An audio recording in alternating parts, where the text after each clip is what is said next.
indigenous forum haiduna form to basisu achumamakti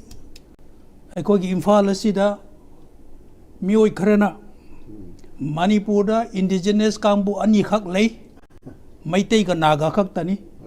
adugan hojiki kuki kambu siti indigenous nate mokoi foreigner ni moi newcomer ni haiba ithil sidagi hojiki churchanpur do form to bani si sagi thaja jabani aduga masi ngasai koi haipet wari to na bada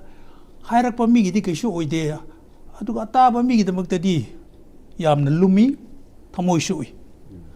adu mai to duna kuki kambu di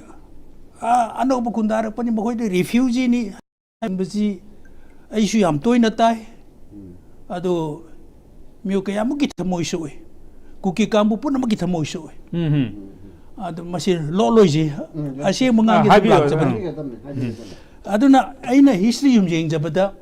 achuma makte isa gi oina haijau hairabadi ahan badi ai maitei marakta dum cha khocharai maitei se isu nung siramde maramdi angang oibani korupu matamda haunau aina kobiba kari hau khunno haiba aduga kari gumba potsak amale ruse ai phaje he maitei male haibisina chingbasi haiba adubu isogi thaujan aina mapanda larik tamba chalaga aigi major subject ti cultural anthropology si matang sida California gi UCLA gi library da ina sum yengjabada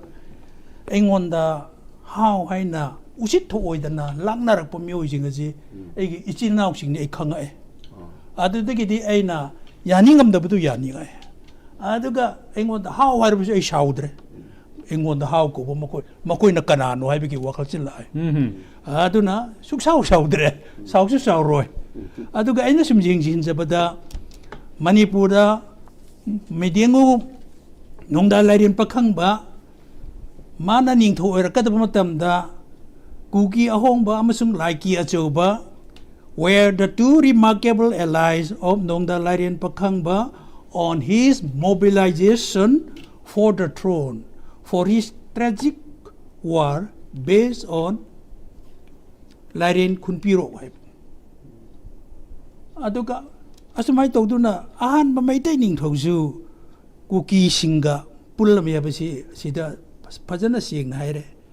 aduga kuki naga gi matamatuda aisu isasu peace committee oina yaujarame mada hotel imphal hoji to hotel imphal haire matamadu di hotel ashok hain ko haram madu dai khoi peace meeting tawbada masida kuki singna anobulak pani Masi makoi refugee ni haina hulakpa matamasida maming mathadi kha hangja hodre ahal makhak na lep khalaga madu haibi ganu the word naga is a new word but the word kuki is associated with antiquity in the history of the Meitei Maitra Baki Warida kuki sidi ari bapot ka haiduna man haibi